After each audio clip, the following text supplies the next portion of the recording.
Hey friends, welcome once again to your channel dream shot. उस दिन जब मैंने शूट किया था, it was the first shoot for me जहाँ पे एंटायर सिनेमेटोग्राफी का प्लान जो है विदाउट अ सिनेमेटोग्राफी टीम मुझे अकेले को हैंडल करना था। उसमें भी गिम्बल नया and even my camera was new. और जब मैंने कैमरा लिया था and when I got the gimbal, उस दिन से शूट के दिन तक कोई असाइनमेंट नहीं था, जिसकी वजह से मेरा जो एक्सपीरियंस है उस कैमरा और गिम्बल के ऊपर, it was more of a theory, जहाँ पे मैंने यूट्यूब वीडियोस को देख के कैमरा के सेटिंग्स के बारे में जानने की बहुत कोशिश किया था। एक बार घर के टेरेस के ऊपर ले जाके कैमरा और गिम्बल के साथ एक बार हैंड्स ऑन किया, बट आई न्यू शूट के लोकेशंस पे मुझे कुछ प्रॉब्लम आ सकता है। एक तो I was used to shoot with Canon, तो ऑब्वियसली कैमरा के ऊपर उतना कंट्रोल रखना बहुत मुश्किल है। एक्चुअली मैंने ज्यादा कॉम्प्लिकेशंस एक्सपेक्ट किया था, लेकिन कंपैरेटिवली इश्यूज कम आया। मेजरली मैंने दो चीज देखा जो एक्सपेक्टेड नहीं था। मुझे ये पता नहीं था कि 120 फ्रेम्स पर सेकंड में फेस डिटेक्शन काम नहीं करता है। ऑटो फोकस है लेकिन फेस डिटेक्शन काम नहीं करता है। शुरू में मैंने सोचा कुछ फुटेजेस जो है वो मैं 120 फ्रेम्स पर सेकंड में कैप्चर करूंगा और कुछ फुटेजेस जो है वो 60 फ्रेम्स पर सेकंड में। लेकिन जब पहली बार जब मैंने 120 फ्रेम्स पर सेकंड में शूट करना शुरू किया तो ऑटो फोकस तो हो रहा था, लेकिन मॉडल के ऊपर प्रिसाइजली वो फोकस नहीं आ रहा था। मतलब if she was walking around the trees, कभी कभी ट्रीज के ऊपर आ जाता था। Then I came to know अगर मुझे फेस डिटेक्शन चाहिए then I have to use 60 frames per second. उसके बाद गिम्बल के बारे में एक बात पता चला कि वो जो AK4500 में जो हैंडल है, जिस तरीके से वो कनेक्ट किया जाता है, मैंने वैसे कनेक्ट नहीं किया था। थोड़ा सा शेक था उसमें, तो मैंने उसमें रिस्क नहीं लेना चाहा और हैंडल निकाल के रख दिया। वैसे भी ground level footages, 360 degree turn, इस टाइप के शॉट्स के लिए वो हैंडल बहुत यूज होता है, जो मेरा प्लान में ही नहीं था। सो रेगुलरली जैसे गिम्बल को पकड़ते हैं वैसे ही मैंने यूज किया उसको। और मैंने घर पे आके जब यूट्यूब में सर्च करके देखा, मुझे पता चला कि यूजुअली जिस तरीके से हम फिट करते हैं, जो हमें ऑब्वियस लगता है, वैसे उस गिम्बल को नहीं फिट करना है, उल्टा करना है। यूजुअली हम लोग थियोरेटिकली जो भी सोचते हैं और जो भी हम ऑन लोकेशन में जाके जो एक्सपीरियंस करते हैं, वो डेफिनेटली डिफरेंस रहता है। मेरा हर एक इक्विपमेंट वहाँ पे नया था। I was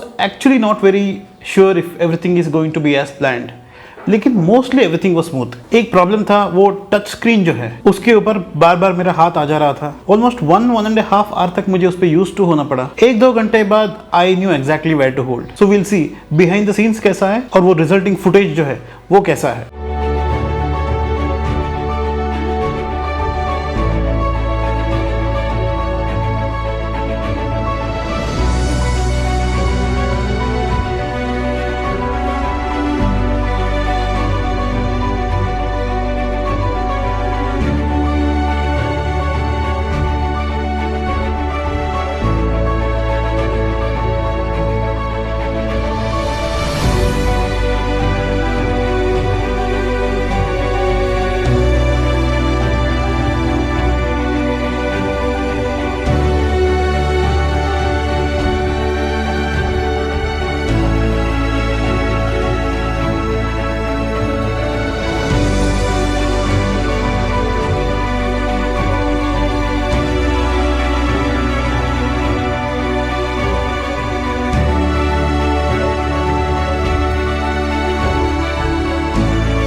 thank you so much for watching this video. अगर आपको ये वीडियो अच्छा लगा then please don't forget to hit the thumbs up, don't forget to subscribe to my channel. Thanks again, take care.